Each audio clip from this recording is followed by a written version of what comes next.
so hot. Oh, but I needed it. I don't know if the audio sounds, I hope the audio sounds good on this because I'm not using the usual mic. What is this? The Rode Mini. Anyway, I'll show you later. The other one died. I forgot to charge it, so I'll have to do with this today. I hope the video sounds good. But yeah, I needed the coffee, so I had to jet out and grab one of these. Okay, today we're not talking camera, we're not talking photography. Well, we're talking a bit about photography, but we're not talking camera today. What we're talking about is mobile.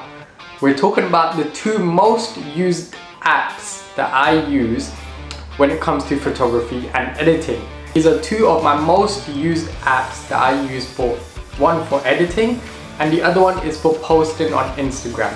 So if you use mobile photography, these are key because I believe these two apps that I use are very good. Edit your photo, your snap, your picture using enhancements of light and other aspects. And then the other app which helps you put together a grid. It helps you analyze and what picture to put where in order for your grid to look chef's kiss. What should we name this video? What should we name this video? It's a tricky one. Let's have a think about it anyway. Let's roll the intro in the meantime. Intro.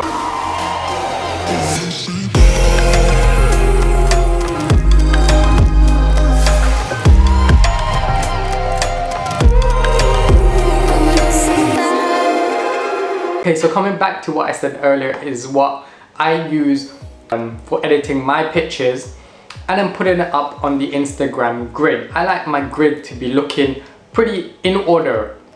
So what I tend to do is go from left to right or right to left, I believe, and post a segment of something that I've done for the weekend or that travel vlog or that weekend of photography or something, and you will see that I have put a segment of various pictures or a grid of 3 to 6 of the same segment or that event, and then I follow that all the way up to what I'm gonna probably doing the following week or the following couple of weeks or into the month.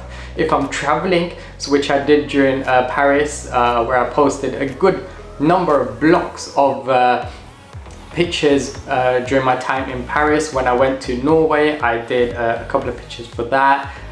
Switzerland, so when I went to Zurich, there was a few pictures from that. So that actually follows from left to right, and I tend to post 3 pictures of minimum of that segment or of that event that I went to or happened to be at. Alright, so the first one is called Lens Distortions. Lens Distortions. I got that right. Okay, anyway, Lens Distortion. I've been using this app for a number of, into a good year or so, probably even more. It requires subscription, it doesn't cost much. But what Lens Distortion does is that it enhances your picture. So it gives you light rays, it gives you various things. You can even add elements, for example, rain, snow, showers, and it gives you the ability to use the opacity to, if you want to use more or less and stuff like that. So I used it in some of my pictures. One of my favorite is this, the Tower Bridge in London. So in this one you can see 3 lights. I don't know if you can probably post that out, but there are 3 lights on the left hand side. In reality, those 3 lights were out. They were gone. You know, none of them worked. But when I came across Lens Distortion, I thought, okay, you know what would look better? If I actually made those lights lit up, right? Because I'm guessing the bulbs were out. They were gone. So this picture looked a lot more better in edited if those lights were on. So what I did was I used Lens Distortion to actually use one of the flares, layer them, because there's 3 of them, and actually place those flares on the light so that it looks as if the lights are actually working and they're on, but actually it's fake. It's actually used, I've actually used Lens Distortion to do that. My latest edit was the Mustang GT, which I believe came out so good. This picture was snapped in the event that I went to a couple of weeks ago for UK shooters, and this Mustang was just there on the hill, and it was just you know, no one was around it. It was later in the day. When it first started, there was a massive crowd, as you probably know, around the Mustang.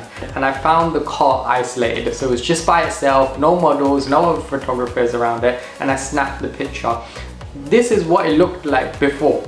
It did rain on the day. It rained a couple of hours before as well, and the vehicle was in a place where it was, you know, down to rain. After adding the enhancements, I added the fog lights, I added the fog in the background, I added the lights, the flare on the headlights, so that is also fake. So Lens Distortion allowed me to add all these extras into the picture and make it look as if these things are happening for real. So that's what Lens Distortion helps with, to add enhancements to your pictures, and that's why I believe this app is really good. Okay, moving on to our app number 2, which is actually called In Preview. Actually helps because it lets you lay out your grid. My grid right now, if I was to look at my first 3, 6, 9, 12 are really good, and that is probably because of this app, because it lets you program your pictures in terms of your Instagram grid. So it lets you move